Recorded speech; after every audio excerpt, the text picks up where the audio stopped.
of late summer, August, for me, are gladioli.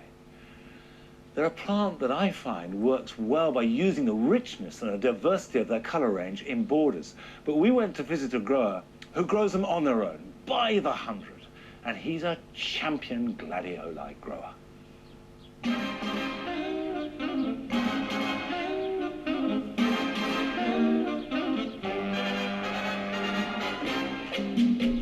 It's having that colour and brightness in my life that gladioli can provide that is the attraction. There's little tiny ones that are 1.5 inches across. There are the big beauties that are 8 inches across. Every colour you can imagine. Dark purples, dark reds, it's pure white. So you've got everything that you could really want. I've been growing gladioli now for close on 30 years.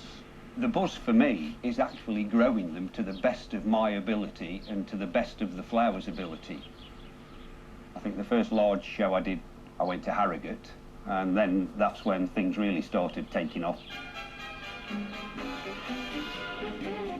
To be comfortable, they need a light sandy soil, really. They also need quite a bit of water because one of the criteria we're looking for is the amount of buds on the actual flower spike. The perfect show flower will have a nice proportion of open flowers and flowers in bud and be a nice teardrop sort of shape. And a little trick of the trade to sort of try and achieve that, you can actually get a little piece of cotton wool and just pop it behind the floret and position it so that it faces the right way.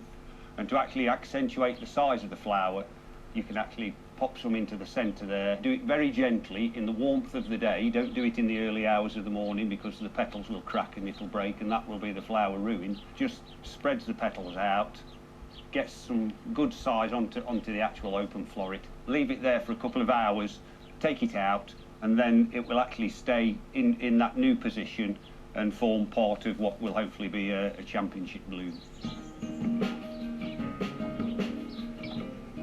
Years ago, we were always told that gladioli weren't hardy and you should dig them out every winter.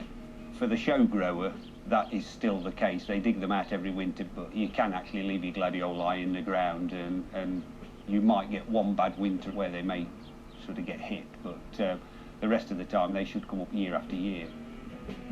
This one's Andy O. This is a small flowered variety. It's a personal favourite. I've been growing it for about 20 years. It's not very widespread at all. And one of the reasons for that is it's quite prone to diseases and viruses, and for every 5 you plant, you may end up losing 2 or 3 throughout the season. So in a way, it's like a personal conservation project. I like to keep it going, and on top of that, it really rivals one of my rivals when I've got this one.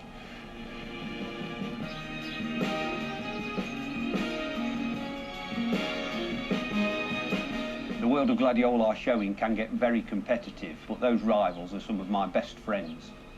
We meet up probably every weekend during the summer months. We like to see a good flower, whether it's our own or somebody else's. Over a year I grow 500 plants in the allotment, but I've also got a small stash on my next door neighbour's garden. A chap called Reg. Everybody should have a Reg. He's kind enough to let me grow my Primulinus types on his garden. They're little beauties really, and they're probably the closest thing to what exists in the wild.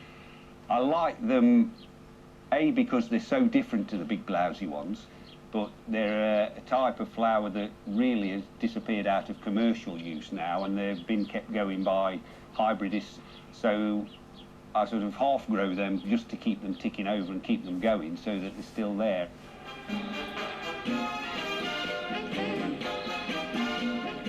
There's 2 secrets to growing gladioli successfully at a national level, and one is TLC, tender loving care. You need to put the time and effort in. And the second one is a very, very understanding family. They know it sort of makes me happy, and I suppose that rubs off on the rest of the family as well.